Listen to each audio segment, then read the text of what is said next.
நம்ம ஆண்டவர் நம்ம கூட இருக்கணும். சோதரம். இப்போ தேவன் நம்ம கூட இருந்தார்னா என்ன நடக்கும்? அவர் விருப்பப்படியே தான் நம்ம நடப்போம். கூட ரைட்டு. ஏசப்பா நம்ம கூடவே இருந்தா நமக்கு எல்லாமே நம்மளுக்கு நம்ம சேர்க்கறது நியாயமா இருந்துச்சுன்னா வாய்க்க செய்வார். Okay right okay. அவர் கூடவே நமக்குள்ள இருந்தார்னா நமக்கு கவலை உண்டா? இல்லை. கண்ணீர் உண்டா? புலம்பல் உண்டா? யாகுலம் உண்டா? நெருக்கங்கள் உண்டா? இல்லை. எதுவுமே எதை குறிச்சும் கவலை. நாளைக்கு திணை குறித்தையும் கவலைப்பட மாட்டோம். இப்போ என்ன செய்ய போகிறோங்கிறத கவலைப்பட மாட்டோம். ஸ்தோத்திரம். மத்திய சொல்லப்படுறது போல் 6:33 சொல்லப்படுறது போல் எதை குறித்து நம்ம மாட்டோம், கவலைப்பட மாட்டோம். அப்போ தேவன் நம்ம கூட இருந்தாலே யார் இருக்கா? சர்வ வல்லமையுள்ள தேவன் நம்ம கூட இருக்கிறார். நம்ம யாரை குறிச்சும் பயப்பட தேவையில்லை, எதை குறிச்சும் பயப்பட தேவையில்லை. நம்ம கூட இருக்கிற யார் இருக்கிறாரு? ஓ அவங்க அப்படி இருக்கிறாங்க, இவங்க அப்படி தானே சொல்கிறாங்க, இவங்க என்னை இப்படி பேசிட்டாங்கிறது நமக்கு வருமா? சுயம் வருமா? யார் கூட இருக்கிறா? கர்த்தர் நம்ம கூட இருக்கிறார். சோத்திரம். வேதம் சொல்லுது, நான் உன்னோடு இருந்து தேவன் நம்மோடு இருக்கிறார். சோத்திரம். தேவன் என்னோடு இருந்தார்னா நான் மற்றவங்களை குறித்து நான் பயப்பட மாட்டேன், மற்றவங்களை குறித்து நான் யோசிக்க மாட்டேன். அவங்க என்னை இப்படி சொல்கிறாங்க, என்ன சொல்கிறாங்களே அப்படின்னு நான் மாட்டேன். அற்பமா என்னவோமா, நம்ம என்னவோமா யோசிப்போமா, சிந்திப்போமா? சிந்திக்க முடியும். ஏன் அப்படின்னா அவருக்குள்ள அவங்களுக்குள்ள யார் இல்லை? என்னை புறமா பேசுகிறவங்களும் என்னை தூத்தி பேசுகிறவங்க மத்தியில் என்னென்ன அவங்கக்கிட்ட இல்லை. யார் நம்ம கூட இருக்கிறா? கர்த்தர் இருக்கிறார். அப்போ நான் என்ன பண்ணுவேன்? அவங்க சொல்லுகிற வார்த்தை என் வாயிலையும் என்ன காதில் என்ன பண்ண சோதரம் கேட்காது. மனிதர்கள் பேசுகிற வார்த்தை நீ தேவனோடு இருப்பீரானால், நீங்கள் நல்லா புரிஞ்சுங்க, நீங்கள் ஆண்டரோடு இருந்து ஆண்டு உங்கள் கூட இருந்தால் சரி தேவனோடு இல்லை, ஆண்டர் உங்கள் கூட இருந்தார்னா மனுஷருடைய சொல்லு அந்த வார்த்தை நம் காதுக்கு கேட்காது.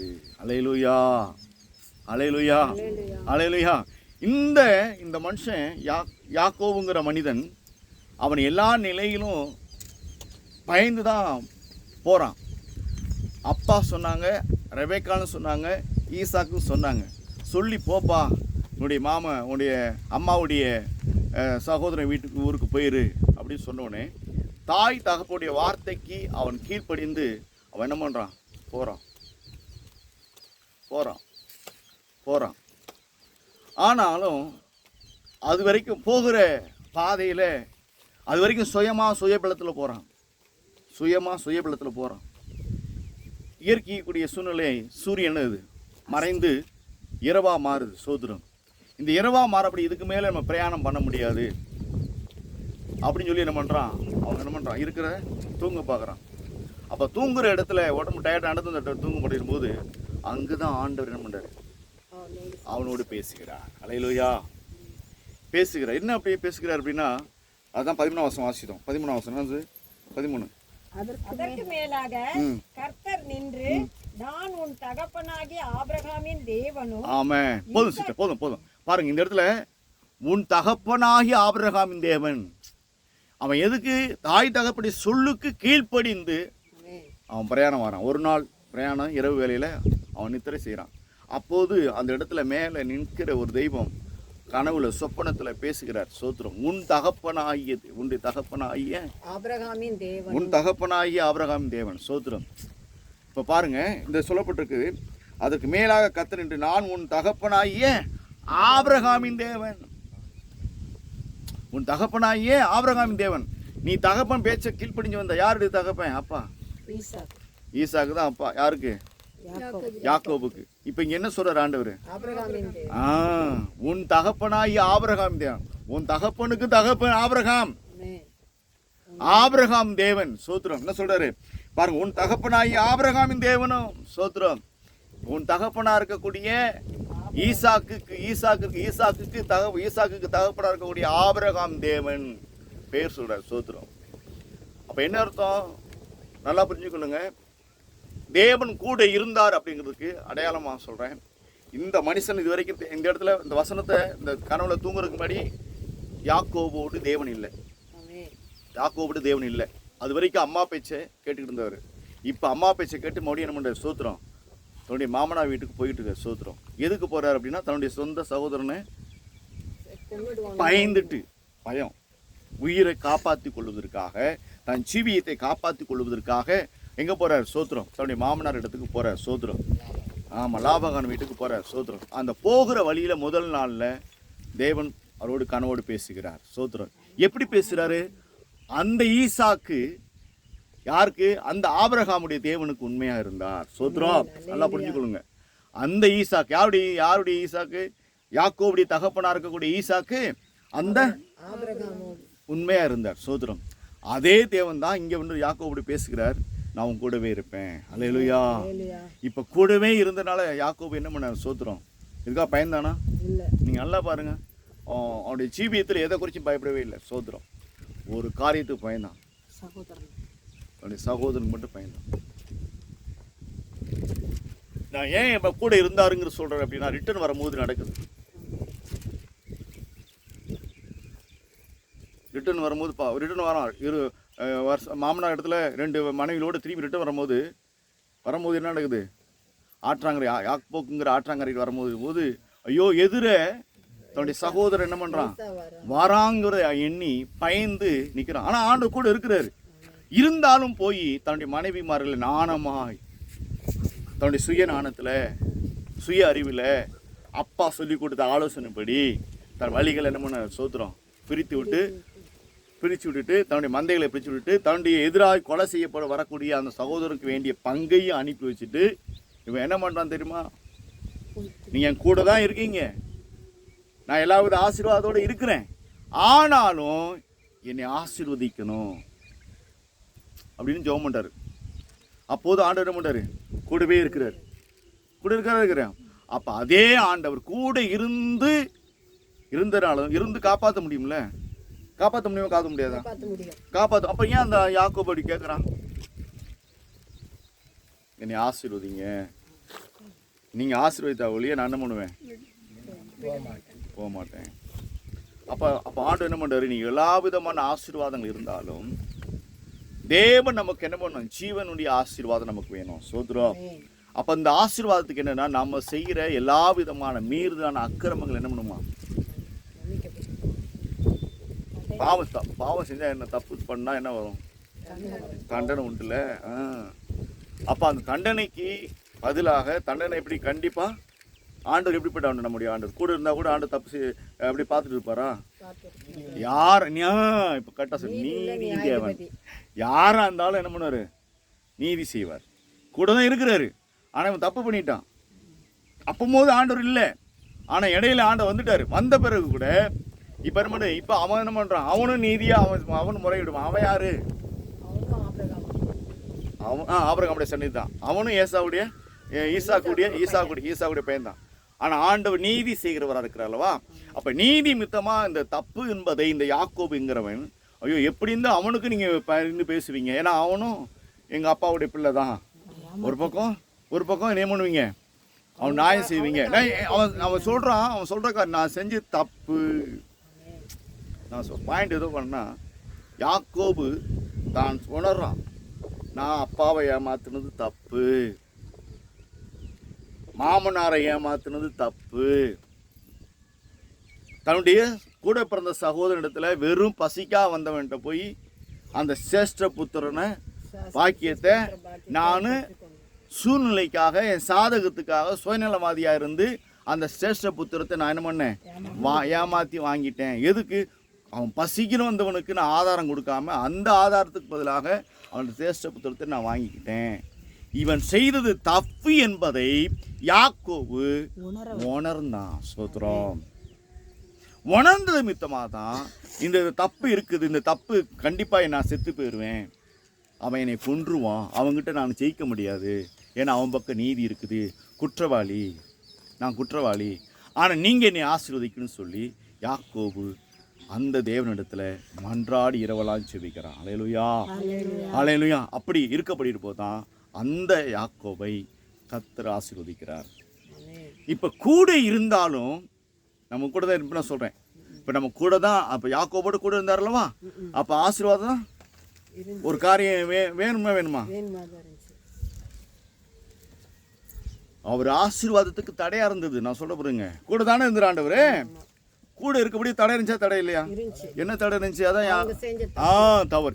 இதே போலதான் தேவன் நம்ம கூட தான் இருக்கிறாரு, ஆண்டு நம்ம கூட தான் இருக்கிறாரு. ஆனாலும் நாம் சில காரியங்கள் யாக்கோபு செஞ்சது போல, யாக்கோபு செஞ்ச தவறு போல நமக்கு என்னது சில தவறுகள் இருக்கும்.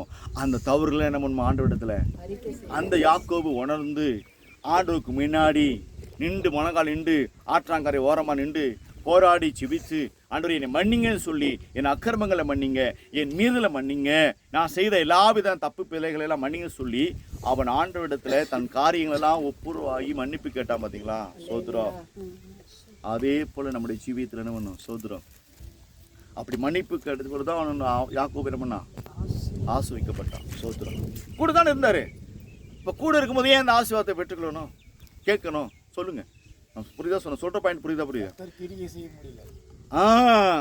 இல்ல, நம்ம கிட்ட இருக்கிற பாவம் அந்த ஆசீர்வாதத்தை தடுக்குது. சோதரம். நான் தேவனிடத்தை நன்மை பெற்றுக்கொள்ள முடியாத அளவுக்கு நான் செய்த தப்பிதங்கள், நான் செய்த மீறுதல்கள் அது தடுக்குது. தேவனை ஆசீர்வதிக்க விரும்புகிறார், ஆனால் நான் செய்த அக்கிரமங்கள் அந்த காரியத்தை நான் சுதந்திரித்துக் கொள்ள முடியவில்லை. ஆனால் இந்த யாக்கோபு என்ன பண்ணா? இது ஒரு காரியம் இருக்குது ஆண்டவர், நீங்கள் என் கூட தான் இருக்கீங்க, ஆனாலும் நான் செய்த தவறு அந்த ஆசீர்வாத தடையா இருக்குது என்பதை இந்த யாக்கோபு உணர்ந்தான். சோத்ரம். இந்த யாக்கோபை போல நம்ம என்ன பண்ணணும்? சோத்ரம். உணர்ந்து நாம் ஆண்டவரத்தை நன்மையை பெற்றுக்கொள்ளணும். அல்லேலூயா, அல்லேலூயா. அப்போ ஆண்டவரோடு இருக்கிற ஒரு அனுபவம் நமக்கு இருந்தாலும் நாம் தப்பிதங்களை தன் அறியாமலே செய்கிற தவறுகளை நமக்கிட்ட நிறையா இருக்குது. வாய் தெரியாமல் பேசிடுறோம், பிறரை நம்ம மன்னிக்கப்படாத சில காரியத்தை குற்றப்படுத்தி சொல்லிடுறோம், ஏதோ ஒரு காரியத்தில் நம்ம கோவப்பட்டுறோம், ஏதோ ஒரு காரியத்தில் நம்ம என்ன பண்ணுறோம்? அவதூறாக சொல்லிடுறோம். இப்படிப்பட்ட காரியம் என்ன பண்ணுது? நமக்கு அறியாமலேயே சில தவறுகள் நமக்குள்ளே இருந்தது. ஆனாலும் கர்த்தர் நம்ம கூட தான் இருக்கிறாரு. நாம் வாயின் வார்த்தையினால் செய்த தவறுகளும் நம் கிரியைகளால் செய்த தப்பிதங்களும் தேவன் நமக்கு வேண்டிய நன்மையை கொடுக்க தான் விரும்புகிறார். நான் செய்த தவறு தடுக்குது. அல்லேலூயா. அப்போ இவைகளிலிருந்து நம்ம அதிலிருந்து வெளியே வரணும்னா யாக்கோபை போல சோதரம் நாம் உணர்ந்து மனம் திரும்ப வேண்டும். அல்லேலூயா. சோதரம். இரண்டாவது காரியம் சோதரம். அப்போ இரண்டாவது காரியத்தை வாசிக்கலாம். 2 நாளாகமம் 6 2 நாளாகமம் 6:10.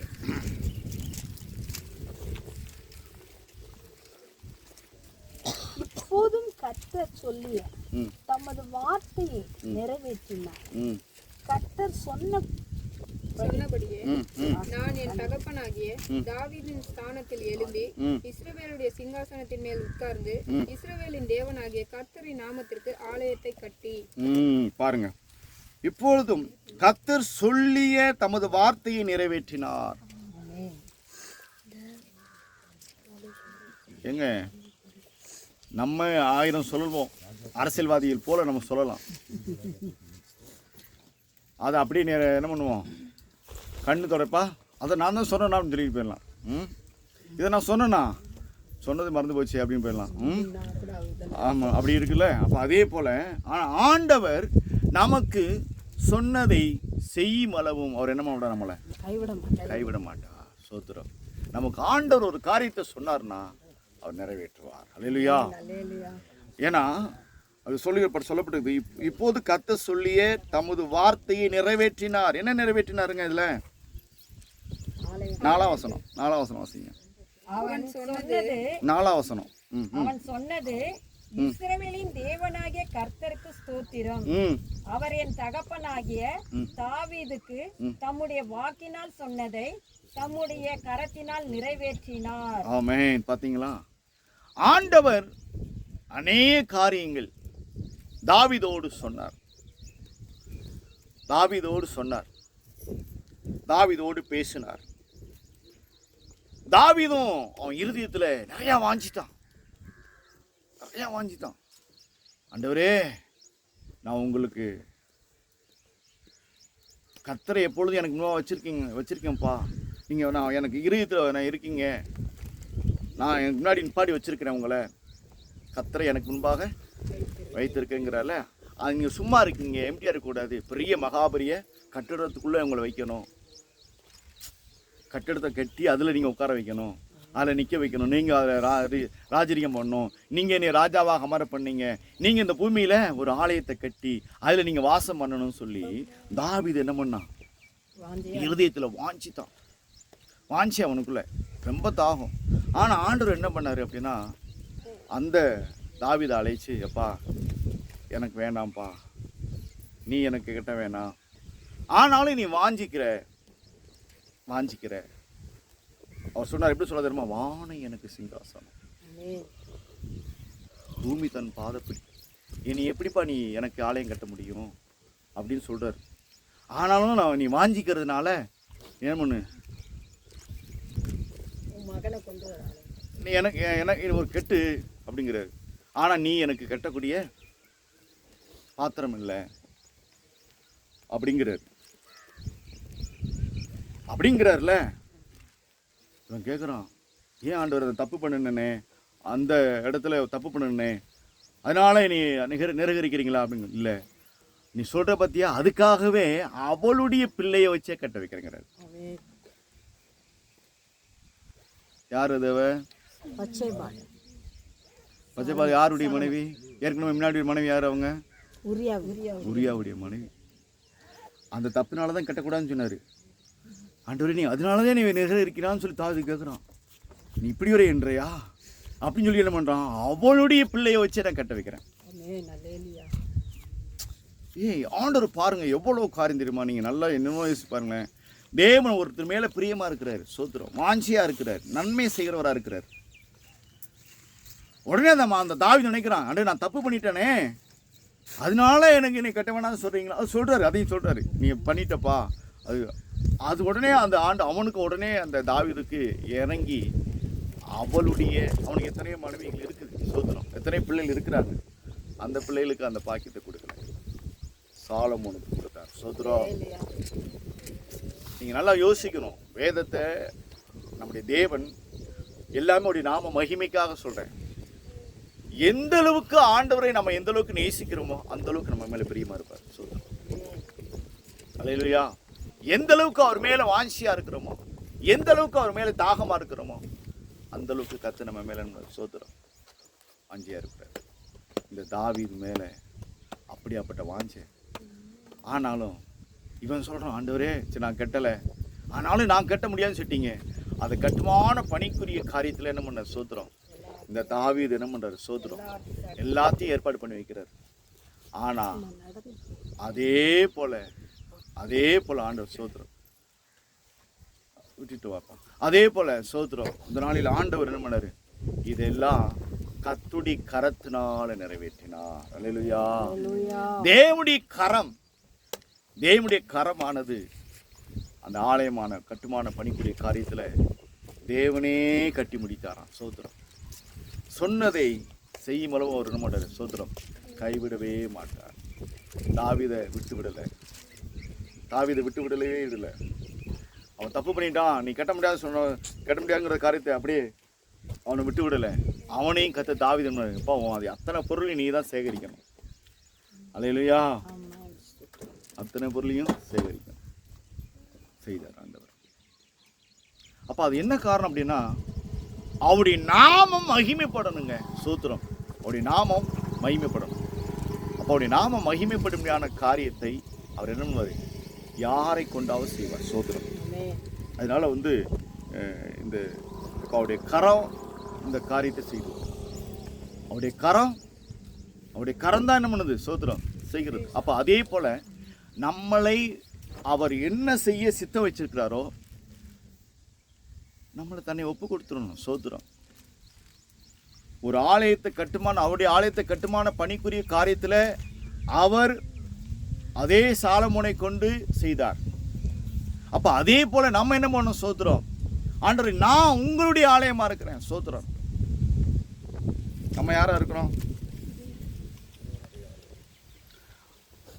வானையின் சிங்காசனம் கேட்டார், எனக்கு ஆலயம் கட்ட தேவையில்லைன்னு சொன்னார். ஆனாலும் தாவீதுடைய விருப்பத்தின்படி அந்த ஆலயம் கட்டப்பட்டது.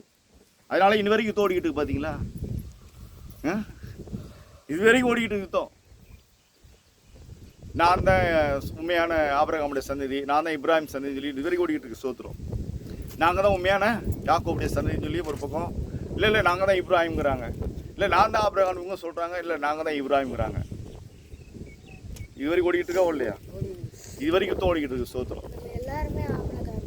ஆமாம், அது எல்லாரும் அது விசுவாசத்தில். அப்போ அதே போல் அப்போ இந்த இப்படிப்பட்ட ஒரு சூழ்நிலை இருக்குது. அப்போ இதெல்லாம் காரணம் அப்படின்னா யுத்தம். ஆனால் ஆண்டவர் சொல்கிறாரு, எப்படி அந்த ஆலயத்தை தேவன் எவ்விதமாக கட்டமைத்தாரோ அதே போல் நம்மளனா நாமளே அவருடைய ஆலயமாக இருக்கிறோம். சோதரம். அப்போ நம்ம அவருடைய ஆலயமாக மாறுவதற்கு தன்னை என்ன பண்ணணும்? சோதரம் ஒப்பு கொடுக்கணும். அவர் நமக்குள்ளே வாசம் பண்ணணும். அவர் நமக்குள்ளே தங்கி இருக்கணும். நம்மளோடு அவர் என்ன பண்ணணும்? இடைபெறணும். தாவீது என்னன்னா, ஆண்டவரே எனக்கு முன்னாடி வச்சு நான் உங்களை ஆராதிக்க விரும்புவேன். இல்லைப்பா, நீ நினைக்காதப்பா, அப்படி நினைக்க. நான் உனக்குள்ளேயே வந்து வாசம் பண்ணுவேன். நான் உங்களுக்குள்ளேயே நான் தங்கியிருப்பேன். இதெல்லாம் யார்? நீ என்னுடைய கரத்து இப்போ மனிதனுடைய கை வேலையில் நான் வாசம் பண்ணலை. சொன்ன வசனங்க அவரு. ஒரு மனிதனுடைய கை வேலையாக செய்யப்பட்ட இடத்துல அவர் வாசம் பண்ண மாட்டார். இப்போ நம்ம கூட ஆலயம் கட்டுறோம் அல்லவா, ஆலயத்தில் இல்லை. நல்லா புரிஞ்சுக்கணும். இன்னும் சொல்கிறேன், கூடுவதற்கு ஒரு கூடாரம் போடுறோம். கூடாரம், ஒரு கூடாரம் தேவைப்படுது. கூடுவதற்கு ஒரு, நம்ம தங்குவதற்கு ஒரு வீடு தேவைப்படுது. ரைட்டா? தேவையா? ரைட்டு. நம்ம போனதான் அந்த வீடு. நீங்களே அந்த வீட்டுக்குள்ளே ஒரு வாரம் போகாமல் இருங்க, எப்படி இருக்கும்? தூசி இருக்கும். அப்போ அதுதான். அப்போ நம்ம வந்து கூடுவதற்காக அந்த கூடாரத்தை மனுஷனுடைய கைவேலையாக கட்டப்பட்டிருக்குது. சோத்திரம். ஆனால் அவர் எங்கே வாசம் பண்ணுறாரு? நமக்குள்ளே, நம்ம உள்ளத்துக்குள்ளே வாசம் பண்ணுகிறார். அவ்வளோதான். சோத்திரம். நமக்குள்ளே வாசம் பண்ணுது. அப்போ நம்ம உள்ளத்தில் வாசம் பண்ணுகிற இந்த ஆலயத்தில் யாரால உருவாக்கு? நான் உருவாக்குறேன்னா இந்த சரீரத்தை யார் உருவாக்குனா? தேவனே உருவாக்கினார். சோத்திரம். கர்த்தர் அவர் உருவாக்கின இடத்துல அவர் வாசம் பண்ண விரும்புகிறார். அப்ப அவர் எப்படிப்பட்டவர் வாசம் பண்ணுகிறார்னா, அவர் வாசம் பண்ண விரும்புகிறார்னா, அவர் எப்படிப்பட்டவர்? அவர் சேனைகளின் கர்த்தர் பரிசுத்தர். அந்த பரிசுத்தமான ஸ்தலத்துல பரிசுத்தமான மகிமையாய் அவர் உலாவ விரும்புகிறார். சோத்திரம். அப்ப நமக்குள்ள அவர் வாசம் பண்ண விரும்புகிறார். அப்ப அவர் வாசம் பண்ண விரும்புகிற இடத்துல நாம் எப்படி இருக்கணுமா? சோத்திரம். அவருடைய கரத்தினால் உருவாக்கப்பட்ட இந்த அவயங்கள், உறுப்புகள் அவர் தங்கி வாசம் பண்ண வேண்டுமானால் அவருக்கு பிரியமா இருக்க வேண்டும். சோத்திரம். நான் பரிசுத்தரா இருக்கிறது போல நீங்களும் பரிசுத்தரா இருங்கள்னு சொல்றாரு. அவர் சேனைகளும் கர்த்தர், அவர் பரிசுத்தர். அப்ப பரிசுத்தம் இல்லாத இடத்துல அவர் நம்முடைய சோத்திரம் வாசம் செய்ய மாட்டார். அப்ப என்ன அர்த்தம்? அவரு ஜீவன் உள்ள அவயத்துல வாசம் பண்ண விரும்புகிறார். அப்படிதானே? செத்ததுல வாசம் பண்ண விரும்புகிறாரா? செத்து போன சரீரத்துல வாசம் பண்ண விரும்புகிறாரா? இல்ல. அப்ப எது ஜீவன் இருக்குது? நமக்குள்ளும் அவர் ஜீவ ஆத்மா வச்சுக்கிறார். இந்த மரத்துல இருப்பாரா? நம்ம உலகத்துல சொல்றாங்களே, அங்கேயும் இருக்கிறாரு. எங்க இருக்கிறார்? தூணில் இருக்கிறார், துரும்புல இருக்கான்னு சொல்றாங்கல்ல. அது எப்படி தூணில் இருக்க முடியும்? அது ஜீவன் அற்று போயிருக்குதே. தப்பு தானே அது? அது ஏற்றுக்கொள்ள முடியாது. பைபிளை ஏற்றுக்கொள்ள முடியாது. தூணில் இருக்கிறாங்க, துரும்புல இருக்கான்னு சொல்றாங்களவா? எப்படி இருக்க முடியும்? ஜீவன் உள்ள இடத்துல தான் அவர் ஆண்டு வாசம் பண்ணுகிறார். சோத்ரம். தூணிலையும் துரும்புலையும் இல்லை. அல்லேலூயா. இயேசு நமக்குள்ளே வாசம் பண்ணுகிறார். சோத்ரம். நான் சொன்னேன் ஏற்கனவே, யாக்கோபு நாட்களில் கூட இல்லை. அந்த மாமனார் ஏரியாவுக்கு போகும்போது தான், அப்போது தான் ஆண்டவர் நம்முடைய சோத்திரம் கூட இருக்கிறார். சோத்திரம். கூட இருக்கும்போது ஆசீர்வாதம் வந்தது. அல்லேலூயா. அது பழைய ஏற்பாடு. ஆனால் இன்னைக்கு உங்களுக்கு எனக்கு ஒரு காரியம் அப்படின்னா, அவர் நம்ம கூடவே இருக்கிறார். சோத்திரம். நமக்குள்ளே இருக்கிறார். எப்படி இருக்கிறார் அப்படின்னா, வேதம் சொல்லுது. எப்படி இருக்கிறாரா? எப்படி இருக்கிறாரா? பரிசுத்த ஆவியானவராக இருக்கிறார். சோத்திரம். எப்படி இருக்கிறாரு? பரிசுத்த ஆவியானவராக இருக்கிறார். சோத்திரம். வாசிப்போம்.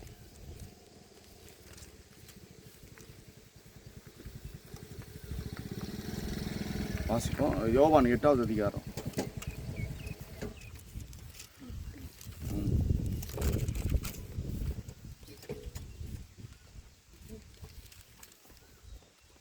நாற்பத்தி 8:47. தேவனால் உண்டானவன் தேவனுடைய வசனங்களுக்கு செவி கொடுக்கிறான். நீங்கள் தேவனால் உண்டாயிராதபடியினால் செவி கொடாமல் இருக்கிறீர்கள் என்றார்.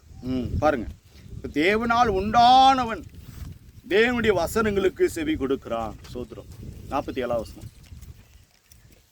John 8:47. இப்போ என்ன சொல்லப்பட்டிருக்குது? நீங்கள் தேவனால் உண்டாராதபடியால் செவி கொடாமல் இருக்கிறீர்கள். தேவனால் உண்டானவர்கள் எப்படி இருப்பாங்களாம்?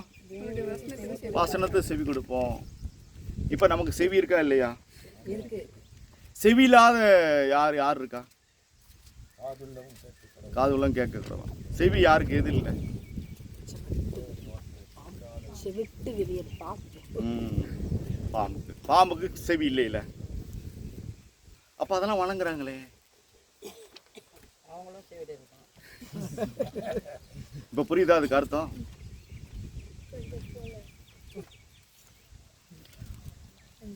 எதை பின்பற்றார்களோ அவைகளை போலவே இருப்பார்கள். அதை போலவே அவர்கள் அல்லேலூயா. எதை பின்பற்றுகிறார்களோ அவைகளை போல இருப்பார்கள். இப்போ அதை வணங்குறாங்களவா, பின்பற்றுறாங்களவா, அதை விற்கிறது வைப்பா. அதுக்கு மேலே எது நிற்கிதுங்க? இப்போ நமக்கு சொல்கிறோம், நமக்கு யார் தலை? நமக்கு யார் தலை? இப்போ அதுக்கெல்லாம் தலை யாரு?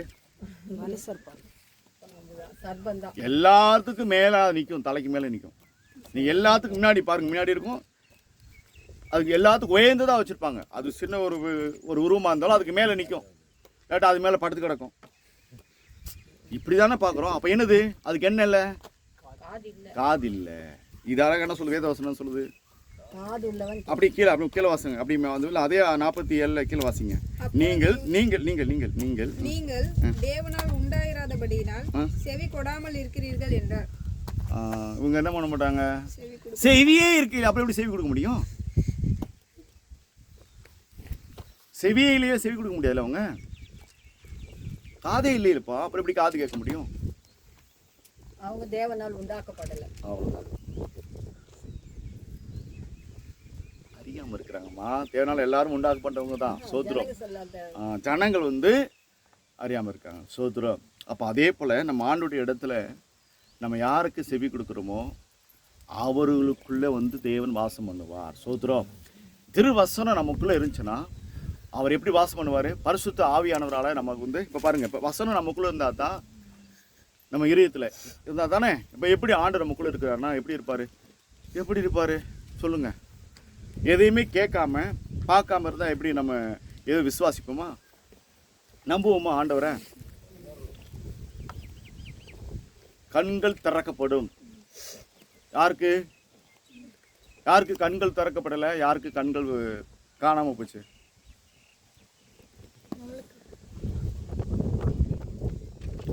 ஏவாளுக்கும் ஆதாமுக்கு என்னாச்சு? கனியை சாப்பிட்டாங்களவா? என்ன கண்கள் திறந்தது? பாவத்தின் கண்கள். ஆமாம். எந்த கண்கள் திறக்கப்பட மூடி போச்சு? பரிசுத்தத்து கண்கள் என்னாச்சு? மூடிடுச்சு. அவ்வளோதான். ஆதாமிய தேவனுடைய மகிமையை இழந்தாங்க. அசுத்தமான மாம்சத்துடைய கண்கள் திறக்கப்பட்டது. இப்போ மாம்சத்தின் கண்கள் திறக்கப்பட்டனால தான் அவங்க உலகப்புற ஜனங்கள் என்ன பண்ணுறாங்க? மாம்சமான கண்கள் இருக்கிறாங்க. அவங்களும் கர்த்தராலே உண்டாக்கப்பட்டவங்க தான். ஆதாம் எவ்வளோ யார் உண்டாக்கப்பட்டாரு? அப்போ அது அறியாமல் அவங்க இருக்கிறாங்க. சோத்திரம். இப்போ நீங்களும் நானும் கர்த்தரை ஏற்றுக்கொண்டதுனால, விசுவாசித்ததுனால, யோவான் 1 அதிகாரத்தில் 12 அவருடைய நாமத்தின் மேல் விசுவாசம் உள்ளவர்களால் அவரை ஏற்றுக்கொண்டவர்கள் அத்தனை பேர்களும் தேவனுடைய பிள்ளைகளாகும்படி அவர்களுக்கு அதிகாரம் கொடுத்தார். அவ்வளோதான்.